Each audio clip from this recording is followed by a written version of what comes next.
the accidental politician, the accidental president, who ended up as an accidental legend. Moi was born in Sacho, Kabarak village, Baringo County in 1924, born Toroitich Moi.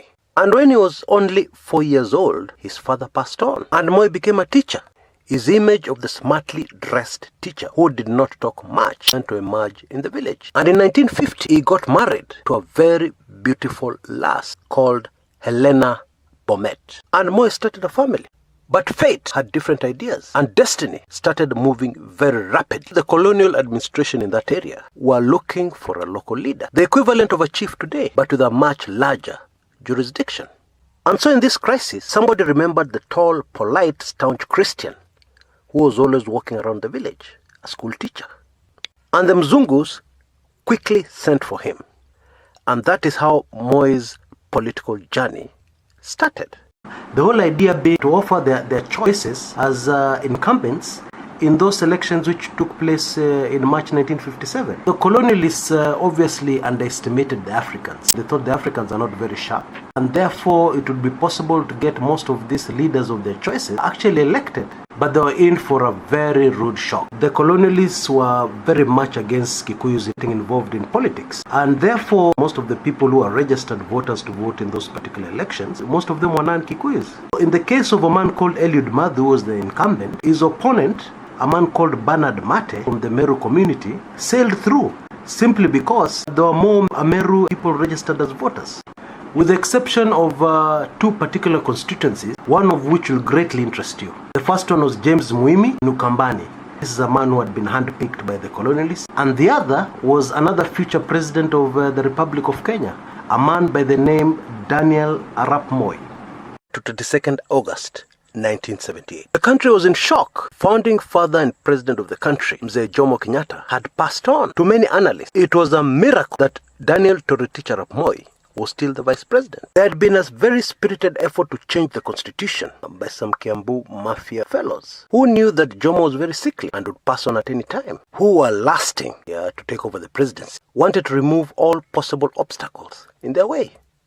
Other analysts still insist that had Jomo's health been better, Moi would have ended up out of the vice presidency. But the old man, in the last days, slipped in and out of coma so frequently that it was impossible to corner him and put him in the right frame of mind to make that decision that the Kiambu Mafia wanted. Oh yes, it was a complete miracle that Daniel Arap Moi was still vice president when Kenyatta passed on in August 1978. 1st August 1982. Interestingly, on 22nd August 1978, 4 years earlier, Moi had come into Nairobi in very uncomfortable circumstances. You see, a chopper had been dispatched to collect him and bring him back to State House, Nairobi, to take the oath as acting president of the Republic of Kenya. But Moi, fearing for his life, sent the helicopter back. That he made it back to Nairobi in the boot of an old Peugeot 404 beat-up car that he used to use on his farm. Why? In order to avoid being waylaid, to avoid roadblocks by the dreaded Ngoroko Private Army, which had been installed by the Kiambu Kitchen Mafia to ensure that Moi would not live to take the oath of office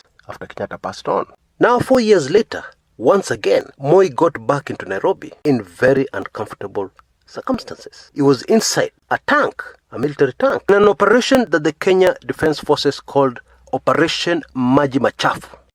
Kiraitu Murungi, who was then a very powerful cabinet minister in the Moi Kibaki government, had once famously said that what he wanted most was for Moi to retire to his Kabarak home and look after goats, but make sure he observed keenly how a government should be run, because Kiraitu felt they were going to show Moi a thing or two that Moi didn't know.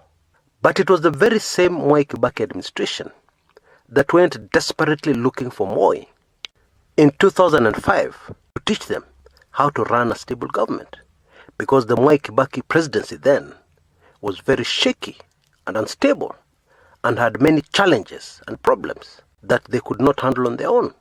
They needed Moi's counsel. And so once again, accidentally, Toroitich, the son of Moi, ended up being a legend in Kenyan politics. Whatever you may want to say about Moi, whatever evil you think Moi did, Moi was a good man. And there's a very important lesson for Kenyans here. If such a good man as Moi ended up with the presidency and became the brutal dictator he became and did the things he did, to me it proves that the office of the President of the Republic of Kenya changes good people. It brings out the worst in people. Moi did better than many would have done under the same circumstances. He didn't kill people.